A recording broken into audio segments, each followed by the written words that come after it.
Adunay usa ka dalan nga daw matarong alang sa usa ka tawo. Apan ang katapusan ni ana mao ang mga dalan sa kamatayon. Proverbio 14, bersikulo 12. Busa si Jesus miingon, ako mao ang dalan ug ang kamatuoran ug ang kinabuhi. Walay bisan kinsa nga makaabot samahan kun dili pinaagi kanako. Juan 14, bersikulo 6. Mga kapaglaom, welcome sa atong programa, Ang Dalan sa Kinabuhi. Karon nga takna atong isgutan, ang ikaduhang bahin sa paglakaw sa dalan, ilalom sa gugma uban sa ikaduhang sugo.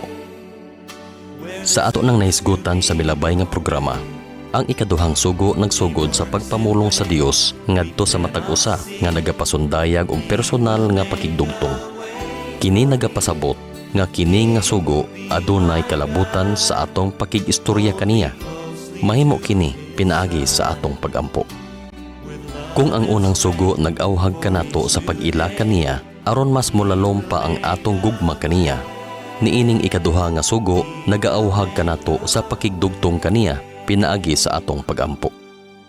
Busa, siya nag-ingon pinaagi sa iyang gisulat, alang kanimo, dili ka magbuhat og usa ka larawan nga linilok, bisan sa dagway sa bisan unsang butanga nga atoa sa itaas sa langit, kun dinhi sa ilalom sa yuta, kun saan naa sa tubig sa ilalom sa yuta.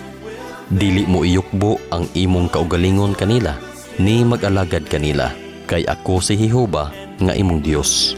Mao ang Dios nga abughuan, nga nagaduaw sa pagkadautan sa mga amahan, sa ibabaw sa mga anak, sa ibabaw sa ikatulo, ug sa ibabaw sa ikaupat nga kaliwatan sa mga nagadumot kanako. Ug nagapakita ako sa mahigugmaong kalulot alang sa linibo kanila nga nahigugma kanako, ug nagabantay sa akong mga sugo. Mabasa sa Exodus kapitulo 20, bersikulo 4, 5 ug 6. Dinhi ato masabtan nga handom sa Dios nga sa atong pakig-istorya kaniya, dili kita mogamit sa bisan unsa aron atong atubangon. Ato kunong ibutang ang atong kaugalingon sa iyang kabahin, nga nag-istorya mo sa imong kauban. Ug bisan pa nga ikaw ang iyang kaistorya, diha siya sa imong larawan nagaatubang. Unsa ang imong bation? Sigurado nga mga bugho ka usab. Mas mosamot ang imong pangabugho kung ang iyang giatubang, dili ang imong larawan, bisan sa imuha pa siya nagig-istorya. Adunay mga sitwasyon sa balaang kasulatan nga nanghitabo kining pagdaig o pagampo nila sa Dios apan nagaatubang sila sa mga larawan. Samtang si Moses wala pa makabalik gikan sa Mount Sinai nga nagadawat sa napulo ka mga sugo gikan sa Dios, nakadesidido ang mga katawhan sa Israel nga maghimo og larawan nga gihulma gikan sa bulawan isip ilang Dios. Sa diyang nahuman na kini, si Aaron mideklarar kanila nga sa pagkaugma mao ang fiesta alang kang Jehova. Ug sa pagkaugma na dayon, sila nagkumbira. Kini mabasa sa Exodus kapitulo 32, bersikulo 1 ngadto sa 5. Tungod niini, nasuko ang Dios kanila bisan pa gideklarar ni Aaron nga alang kini kang Jehova. Sa ikaduhang hari kapitulo 18 bersikulo 1 ngadto sa 4, sa panahon sa paghari ni Ezekias sa Huda, iyang gibungkag o giputol-putol ang larawan nga bitin nga bronze, tungod kay nasayod siya nga gikaligot-gutan kini sa Dios. Gumikan kay ang mga katawhan nagabutang sa ilang mga halad niini nga larawan. Gani, mao kini nga larawan ang gipahimo sa Dios sa kang Moises kaniadto aron si kinsa nga motan-aw lamang mamaayo gikan sa pinaakan sa malala nga mga bitin.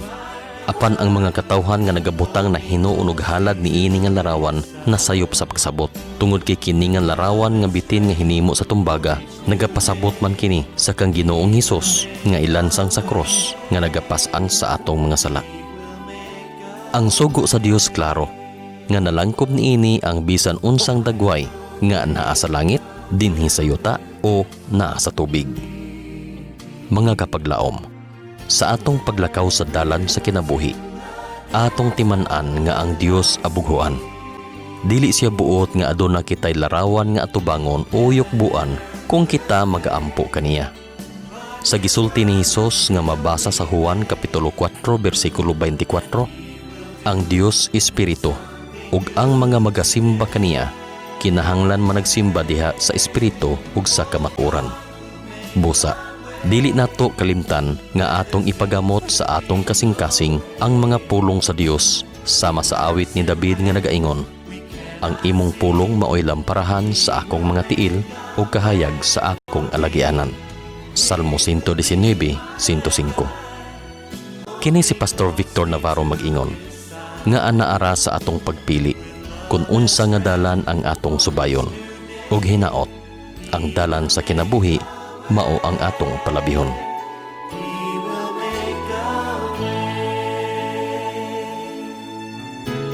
With love and strength for each new day.